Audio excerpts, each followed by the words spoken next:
नमस्कार, स्वागत है आपका संवाद 365 में। आपके साथ मैं हूं दिग्विजय सिंह चौहान। हाजिर हूं उत्तराखंड की खबरों को लेकर। आइए नजर डालते हैं उत्तराखंड में क्या कुछ खास चल रहा है, क्या कुछ उत्तराखंड की खबरें हैं।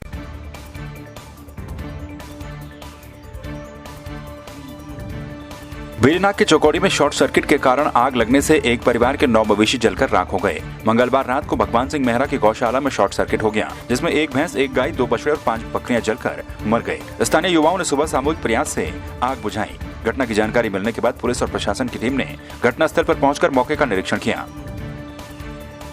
चौकौड़ी में कल रात जो घटना घटी और बहुत ही दयनीय घटना है। एक परिवार का जो बिल्कुल गाय भैंसों पर आधारित बेरोजगार थे, पूरा गौशाला जल करके 9 जानवर उनके ख़त्म हो गए, भुन गए आग में।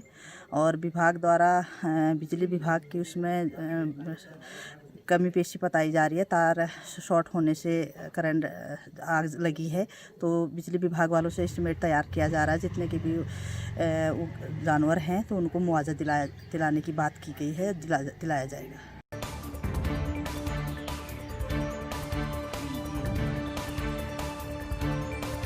वेरीनाग पहुंचे किसान आयोग के अध्यक्ष राजेश राजपूत ने कहा कि किसान आंदोलन विपक्ष की चाल है। किसानों को भ्रमित करने की साजिश की जा रही है। जबरन आंदोलन किया जा रहा है। किसान बिल किसानों के लिए लाभदायक होने के साथ ही किसानों को आर्थिक रूप से मजबूत करने वाला है। केंद्र सरकार के द्वारा किसानों के हित में कार्य किया जा रहा है। कि किसान को अगर कोई परेशानी है, एक किसान का संगठन है और किसान को अपनी मांग मनवाने के लिए, अपनी मांग को रखने के लिए पूरी आज़ादी है और वो रहनी भी चाहिए अगर कोई कठिनाई है तो। लेकिन आज जिस तरह से देश में किसानों का आंदोलन हुआ और किसानों ने अपनी मांग रखी, लेकिन उसके बाद कुछ ऐसे राजनीतिक दल जिनकी राजनीतिक जमीन खिसक गई थी, उन लोगों ने उस पूरे आंदोलन को कैप्चर कर करके और अपना जमीन तलाशने की जो मुहिम उन्होंने किसान के कंधे पर बंदूक रख कर की है।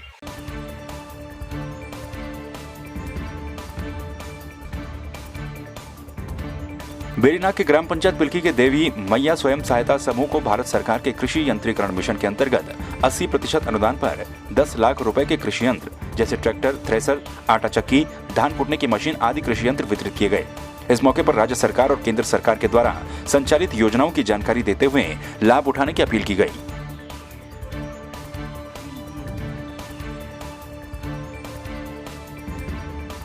पौड़ी में एसएसपी के निर्देश पर नशे के खिलाफ अभियान जारी है। कोटद्वार पुलिस ने चेकिंग के दौरान 2 अभियुक्तों को 20 पेटी अवैध शराब के साथ गिरफ्तार कर लिया। दोनों आरोपियों पर मुकदमा दर्ज कर लिया गया है। आज हमें सूचना मिली थी कि 2 व्यक्ति एक स्कोडा कार में अरुणाचल ब्रांड की शराब लेकर आ रहे हैं। इस सूचना पर हमारे द्वारा 2 व्यक्तियों को गिरफ्तार किया गया, जिनकी कार की तलाशी ली गई तो डिग्गी से 20 पेटी अरुणाचल प्रदेश की बनी हुई शराब बरामद हुई गई। ये दोनों व्यक्ति अफजल और नवीन चंद पांडे, जिनको गिरफ्तार किया गया है, उनके खिलाफ मुकदमा पंजीकृत कर दिया गया है।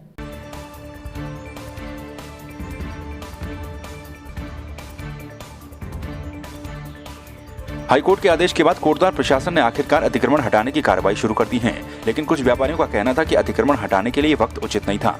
कोरोना के चलते पहले से ही व्यापारी परेशान हैं। वहीं आम आदमी पार्टी के प्रदेश प्रवक्ता आशुतोष नेगी ने इस पर अपनी प्रतिक्रिया व्यक्त करते हुए कहा कि अतिक्रमण करना सही नहीं है, लेकिन अतिक्रमण हटाने का ये सही वक्त भी नहीं है। उन्होंने बताया कि बीजेपी की सरकार ने हर तरह के व्यापारियों की कमर तोड़कर रख दी। नजूल भूमि नगर निगम की जितने भी अतिक्रमण पूर्व में चिन्हित किए गए उनको हटाने के लिए आदेशित किया गया है। और इसमें नगर निगम के द्वारा लगातार पिछले 2-3 सप्ताह से जो है वो पब्लिक एड्रेस सिस्टम के माध्यम से लोगों को बताया जा रहा है जिनका अतिक्रमण है कि आप इसको हटा लीजिए।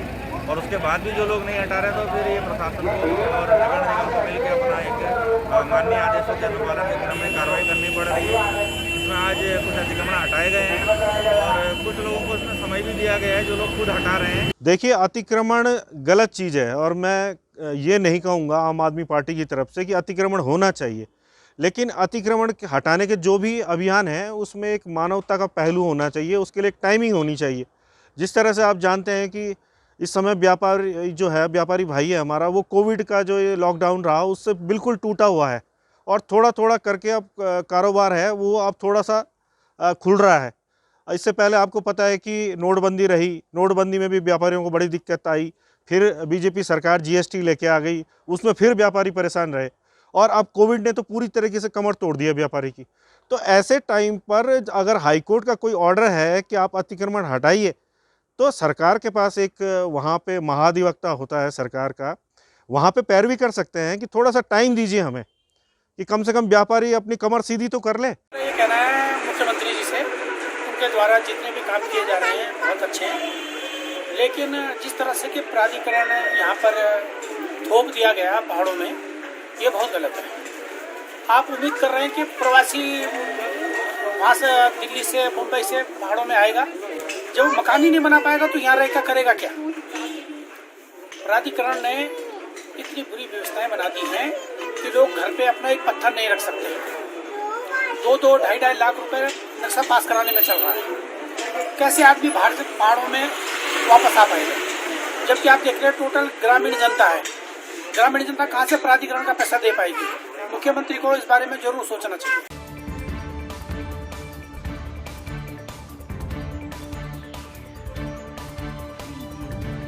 नई टिहरी नगर पालिका के सभासदों का 2 दिन से चला आ रहा धरना देर शाम को समाप्त हो गया। अधिशासी अधिकारी राजेंद्र सिंह सजवान के द्वारा लिखित आश्वासन देने के बावजूद धरना स्थगित कर दिया गया। अधिशासी अधिकारी का कहना है कि सभासदों की मांग 10 दिन के भीतर पूरी कर ली जाएगी और बोर्ड बैठक भी बुलाई जाएगी।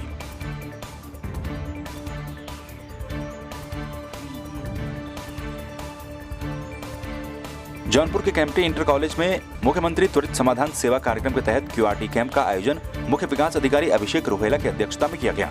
कैंप में लोगों के द्वारा 74 शिकायतें दर्ज करवाई गईं, जिनमें से 15 शिकायतों का मौके पर ही निस्तारण किया गया। शेष शिकायतों के निस्तारण के लिए मुख्य विकास अधिकारी ने संबंधित विभागों के अधिकारियों को तत्काल निस्तारण करने के निर्देश दिए। अधिकांश शिकायतें पंचायती राज, समाज कल्याण, विद्युत विभाग, लोक निर्माण विभाग जैसे विभागों से थी। आज कैंपटी में क्षेत्र में एक क्यूआरटी का कैंप लगा है। जैसा इसमें मुख्यमंत्री जी की अपेक्षाएं हैं, उसी प्रकार सभी विभाग यहाँ उपस्थित हुए हैं और प्रयास किया जा रहा है कि अधिक से अधिक समस्याओं का निस्तारण हम कर दें और जो भी समस्याएं बाकी रह जाएंगी उनका भी फॉलो विभाग शासन स्तरीय जिला स्तर पर जो कार्रवाई होती है कार्रवाई। और अभी हमारे पास यहाँ 40 से ज़्यादा शिकायत आ चुकी हैं और अभी कैंप अभी चल ही रहा है। इसके साथ साथ हमारे द्वारा यहाँ कुछ विभागीय स्टॉल्स भी लगवाए गए हैं, जिसमें विभाग अपने जानकारी और उपकरण सामग्री भी यहाँ पर लोगों को उपलब्ध करा रहे हैं।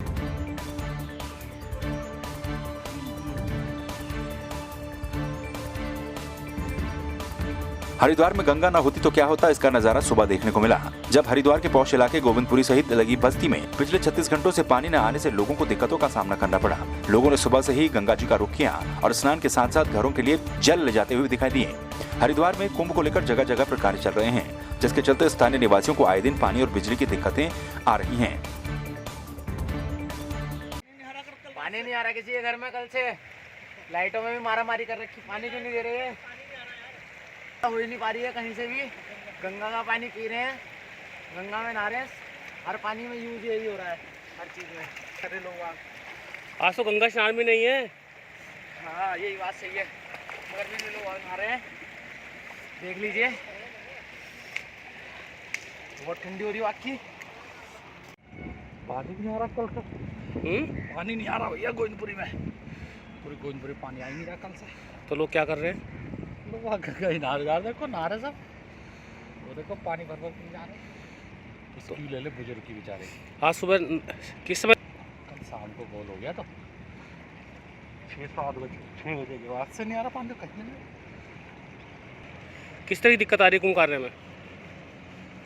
अरे क्या दिक्कत आती है, पानी आ जाए वही बहुत है बस। गंगा जी से पानी लेके जा रहा है, रात से नहीं आ रहा यार, मतलब कल पहले तो थोड़ा बहुत आता था, कल 3 बजे से बंद है, पानी नहीं आ रहा कल से। अब ये इसीलिए गंगा जी से ले जा रहे, अपना काम चलाएंगे, है ना। ठीक, तो उधर लाइन खुद रही है।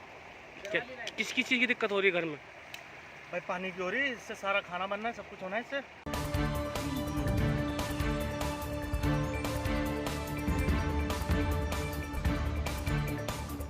कृषि कानूनों के समर्थन में बीजेपी की ओर से की जा रही किसान ट्रैक्टर रैली पर कांग्रेसियों ने सवाल खड़े कर दिए। उनका कहना है कि बीजेपी को इस रैली में भीड़ जुटाने के लिए खासी मशक्कत करनी पड़ी। उनका कहना है कि किराए पर ट्रैक्टर बुलाकर भी सभी विधायक भीड़ नहीं जुटा पाए। सवाल उठाना वाजिब है, क्योंकि कल जो भारतीय जनता पार्टी ने ड्रामा किया, इस ड्रामे का इस देश की तमाम जनता को पता है। क्योंकि आज दिल्ली के अंदर जो किसान लड़ाई लड़ रहा है, वो लड़ाई खाली किसान की नहीं, वो इस देश की तमाम जनता की लड़ाई है। चाहे उसमें मजदूर हो, व्यापारी हो, वो लड़ाई हर वर्ग से जुड़ी हुई है। क्योंकि अगर भारतीय जनता पार्टी इस कानून में सफल होती है तो इस देश के अंदर जो एक आम चीज़ है जो किसान पैदा करता है, चाहे गेहूँ हो, सब्जी हो, फल हो, उसकी महंगाई चरम सीमा पर होगी। इसीलिए इन्होंने जो ड्रामा किया, ये किसानों की लड़ाई को फेल करने के लिए किया।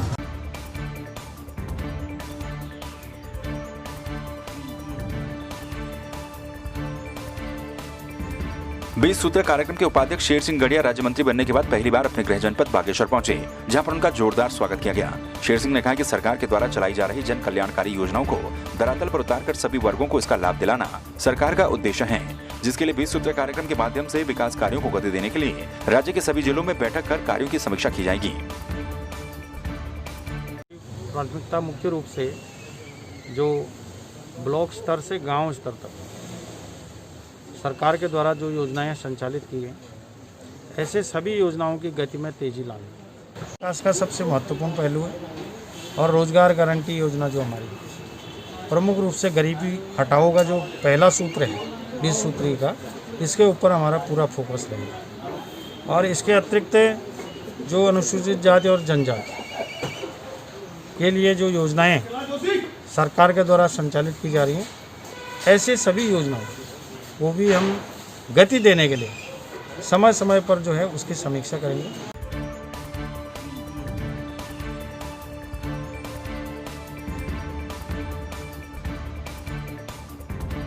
बागेश्वर जिले में गरुड़ तहसील के तिलसारी गांव में जंगली सुअर ने 5 लोगों पर हमला कर दिया और गंभीर रूप से घायल कर दिया। बागेश्वर जनपद के गणखेत रेंज में तिलसारी गांव में एक मासूम अपने आंगन में धूप सेक रही थी। इसी दौरान झाड़ियों से निकले जंगली सुअर ने उस पर हमला कर दिया। बचाव करने गई एक महिला को भी सुअर ने घायल कर दिया। परिजनों के द्वारा शोर मचाने पर सुअर उसे छोड़कर अन्य लोगों पर झपट पड़ा। तिलसारी गांव में एक घटना हुई जिसमें 3 लोग अभी तक जो हॉस्पिटल में घायल पहुंचे हैं और एक व्यक्ति की अभी सूचना है कि वो रास्ते में हॉस्पिटल आ रहे हैं घर में। तो जैसे हमें सूचना प्राप्त हुई वैसे ही हमारी टीम मौके पे पहुंच गई है वहाँ पर तिलसारी गांव में, और यहाँ भी हम देख रहे हैं।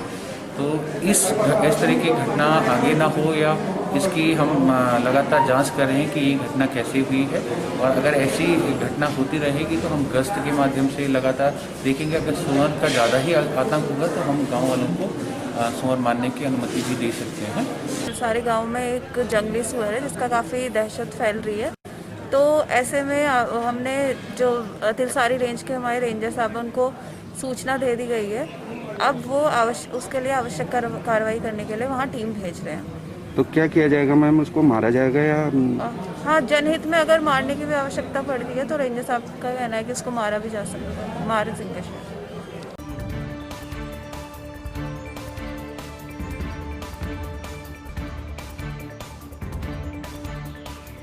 पिछले 1 महीने में 2 बार गैस के दामों में बेतहाशा बढ़ोतरी के बाद कांग्रेस कार्यकर्ताओं ने केंद्र सरकार के खिलाफ जोरदार नारेबाजी करते हुए सरकार का पुतला दहन किया।